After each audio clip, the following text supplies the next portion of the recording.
அனைவருக்கும் தெய்வீக வணக்கம். நான் உங்கள் Karthik. Welcome to Divine Root YouTube channel. இன்னைக்கு நம்ம பார்க்க போறது நாளைய தினம் தை 1ஆம் தேதி பொங்கல் திருநாள். வீட்டின் தலைவாசலில் இந்த தண்ணீரை தெளித்து பாருங்கள். குலதெய்வம், இஷ்ட தெய்வம் மற்றும் லக்ஷ்மி குபேரர் உங்கள் வீட்டிற்குள் ஓடி வருவார்கள்.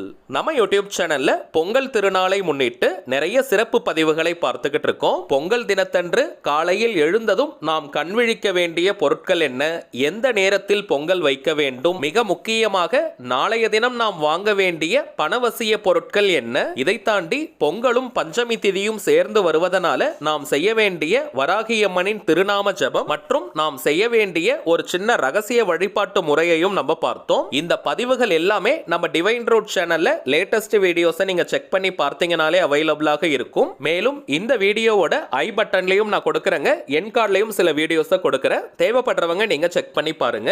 இன்றைய பதிவுல குலதெய்வம், இஷ்ட தெய்வம் மற்றும் லக்ஷ்மி குபேரரை வீட்டிற்கு அழைக்கக்கூடிய மிகவும் எளிமையான ஒரு வழிமுறையை பார்க்க போறோம். அதற்கு முன்னாடி நம்ம சேனலை இப்பதான் நீங்க ஃபர்ஸ்ட் டைம் பாக்குறீங்கன்னா மறக்காம சப்ஸ்கிரைப் பண்ணிக்கோங்க. பக்கத்துல இருக்க பெல் ஐகானையும் பிரஸ் பண்ணிக்கோங்க. அப்பதான் அப்லோட் பண்ற எல்லா பயனுள்ள தகவல்களும் உடனடியா உங்களுக்கு நோட்டிபிகேஷன்ல வரும். இந்த வீடியோவை பார்க்கிற சில பேருக்கு உங்களுடைய குலதெய்வம் என்னன்னு தெரியாமல் கூட இருக்கலாம். அப்படிப்பட்டவர்கள் இந்த மெத்தடை கட்டாயமா நீங்க ஃபாலோ பண்ணுங்க. குலதெய்வத்துடைய அருள் இல்லாமல் மற்ற தெய்வங்களினுடைய அருள் பரிபூரணமாக நமக்கு கிடைக்காதுங்க. நம்முடைய குலதெய்வம் என்னன்றதை கண்டுபிடிப்பதற்காக சில முக்கியமான பதிவுகளை நம்ம அப்லோட் பண்ண போறோம். அதற்கு முன்பாக நாளைய தினம் தை 1ஆம் தேதி பொங்கல் திருநாள். தை 1ஆம் தேதி அன்னைக்கு நம்ம எல்லாருமே குலதெய்வத்தினுடைய வழிபாட்டை கட்டாயமாக செய்யணும். இந்த தை 1 அப்படின்றது உத்தராயண புண்ணிய காலத்தின் முதல் நாள். தை முதல் ஆனி மாதம் வரை இருக்கக்கூடிய இந்த 6 மாதங்களை உத்தராயண காலம்னோ, ஆடி முதல் மார்கழி வரை தக்ஷணாயன புண்ணிய காலம்னு அழைப்பது வழக்கம். இந்த தக்ஷணாயன புண்ணிய காலம், அதாவது ஆடி முதல் மார்கழி மாதம் வரை இருக்கும் இந்த 6 மாதங்கள் இறை வழிபாட்டிற்கான மாதம். நிறைய ஆன்மீக விசேஷங்கள் நிறைந்த மாதங்களாக இருக்கும். தை முதல் ஆனி மாதம் வரை இருக்கும் இந்த உத்தராயண புண்ணிய காலத்தில் மனிதர்களாகிய நம்முடைய வீடுகளில் நிறைய விசேஷங்கள், மங்களகரமான காரியங்கள் நடைபெறும். அதனால தாங்க தை 1ஆம் தேதி அன்னைக்கு கட்டாயமாக நம்ம எல்லாருமே குலதெய்வத்தை வழிபாடு செய்யணும். நிறைய பேர் பார்த்தோம்னா வருடத்திற்கு ஒரு முறை குலதெய்வம் கோவிலுக்கு போயிட்டு வருவாங்க, அல்லது வீட்டிலேயே குலதெய்வத்தினுடைய வழிபாட்டை செய்வாங்க.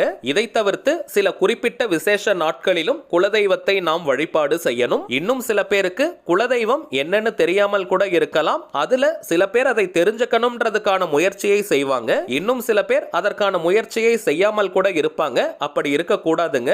குலதெய்வம் என்னன்னு தெரியலனாலும் அதை தெரிந்து கொள்வதற்கான முயற்சியை நம்ம கட்டாயமாக செய்யணும். முயற்சி திருவினையாக்கும், முற்றின்மை இன்மை புகுத்திவிடும்னு வள்ளுவரே சொல்லியிருக்காருங்க. குலதெய்வம் என்னன்னு தெரிஞ்சுக்கணும், ரெகுலரா வழிபாடுகளை செய்யணும்ன்ற அந்த ஆர்வம் ஆழ்மனதில் இருந்தால் உங்கள் குலதெய்வம் கட்டாயமாக உங்களை தேடி வரும். அதற்கான வழிகள் உங்கள் கண்முன்னே விரிவடையும். சோ அதற்கான முயற்சியை நீங்க செய்யுங்க. இப்ப நாளைய தினம் குலதெய்வம் தெரிந்தவர்களாக இருந்தாலும் சரி, தெரியாதவர்களாக இருந்தாலும் சரி, இப்ப நம்ம பார்க்க போகும் இந்த எளிமையான தாந்திரிக முறையை நீங்க செய்யுங்க. உங்கள் குலதெய்வம் வீட்டிற்குள் கட்டாயமாக வரும். இன்றைய தினம் இரவு நேரத்துல ஒரு சின்ன தாந்திரிகத்தை ஃபர்ஸ்ட் நீங்க செஞ்சு வைக்கணும். ஆண்கள், பெண்கள் யார் வேணாலும் இதை செய்யலாம். இந்த தாந்திரிக தீர்த்தத்தை செய்ய போறவங்க நீங்க குளிச்சிருக்கணும்ன்ற அவசியம் கூட கிடையாதுங்க.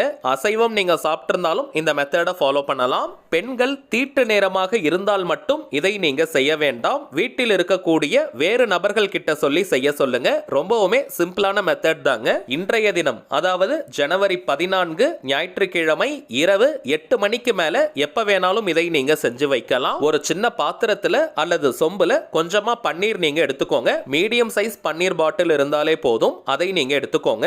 பன்னீரை அந்த பாத்திரத்துல ஊத்துறதுக்கு முன்னாடி சில முக்கியமான பொருட்களை நம்ம போடணும். 6 எண்ணிக்கையில ஏலக்காய், 6 எண்ணிக்கையில கிராம்பு, அதாவது லவங்கம்னு கூட சொல்லுவோம். ஒரே ஒரு பட்டை, சமையலுக்கு பயன்படுத்தக்கூடிய நார்மல் பட்டை தாங்க. அது சுருள் பட்டையாகவும் இருக்கலாம், அல்லது கொஞ்சம் பிளாட்டா இருக்கிறத கூட நீங்க யூஸ் பண்ணிக்கலாம். ஒரு மீடியம் சைஸ்ல இருக்கக்கூடிய பட்டையை நீங்க எடுத்துக்கோங்க. இப்ப நம்ம பார்த்த இந்த 3 பொருட்கள் கட்டாயமாக தேவை. இதை தவிர்த்து நீங்க பச்சை கற்பூரம் வச்சிருக்கீங்க, அல்லது பச்சை கற்பூரத்தை வாங்க முடியும்னா அதையும் நீங்க வாங்கி ஆட் பண்ணிக்கலாம். 10 ரூபாய் அளவிற்கு பச்சை கற்பூரம் நீங்க வாங்கினாலே போதும். அதையும் நீங்க ஆட் பண்ணிக்கோங்க.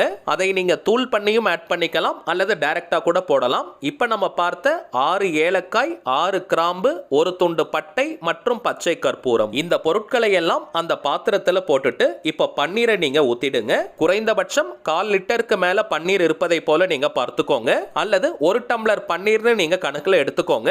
இப்ப நம்ம பார்த்த பொருட்களை எல்லாம் அந்த பாத்திரத்துல போட்டுட்டு அதற்கு பிறகு நீங்க பன்னீரை ஊத்தி வச்சிடுங்க.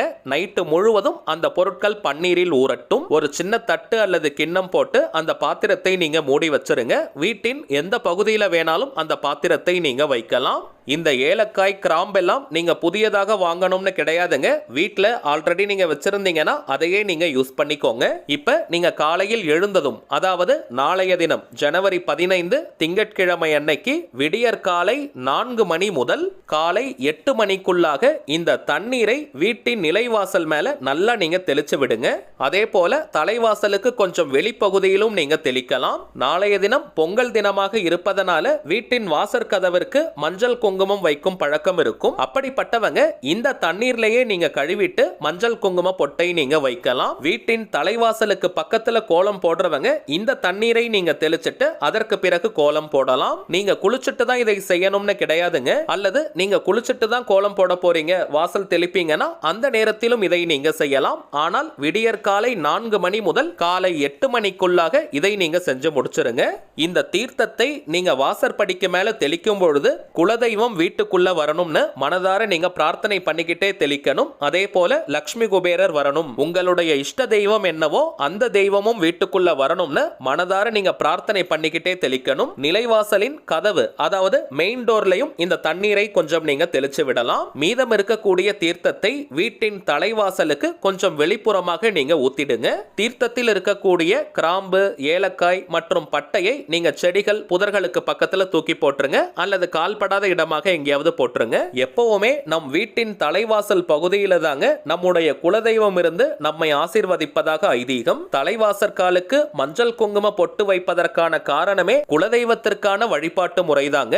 அதனால தான் வாசப்படியில தலை வைத்து படுக்க கூடாது, உட்கார கூடாது, வாசற்படியில செருப்பு, துடப்பம் போன்ற பொருட்களை வைக்க கூடாதுன்னு நம்ம சொல்றோம். நம்முடைய குலதெய்வம் தாங்க நம்மை காத்து ரட்சிக்க கூடிய காவல் தெய்வம். அதனால தாங்க ஒவ்வொருவருடைய வீட்டின் தலைவாசலிலேயே குலதெய்வம் நமக்காக வீற்றிருக்கு. அப்படிப்பட்ட குலதெய்வத்தை எளிதான முறையில் நாம் வணங்கினாலே போதும், முழுமையான பலன்களை நம்மால் பெற முடியும். சோ நாளைய தினம் இந்த மங்களகரமான தாந்திரீக தீர்த்தத்தை வாசற்படிக்கு மேல தெளிச்சு குலதெய்வத்தையும் லக்ஷ்மி குபேரரையும் மற்றும் இஷ்ட தெய்வத்தையும் உங்கள் வீட்டுக்குள்ள நீங்க கூப்பிடுங்க. அடுத்த தை மாதத்திற்குள் உங்கள் வீட்டில் நிறைய சுப நிகழ்ச்சிகள் நடைபெறும். மனதிற்கு பிடித்தமான பொருட்களை நீங்க வாங்குவீங்க. உடலிற்கும் மனதிற்கும் நல்ல ஆரோக்கியம் கிடைக்கும். 16 செல்வங்களும் உங்கள் வீடு தேடி வரும். சரிங்க, அவ்வளவுதான் இந்த பதிவு. நிச்சயமா உங்களுக்கு பயனுள்ளதா இருந்திருக்கும்னு நினைக்கிறேன். மேலும் இந்த வீடியோ உங்களுக்கு பிடிச்சிருந்தா மறக்காம லைக் பண்ணுங்க, நம்ம சேனலையும் சப்ஸ்கிரைப் பண்ணிக்கோங்க. தேவைப்பட்டுச்சுன்னா உங்க ஃப்ரெண்ட்ஸ் அண்ட் ஃபேமிலிக்கும் இந்த வீடியோவை ஷேர் பண்ணுங்க.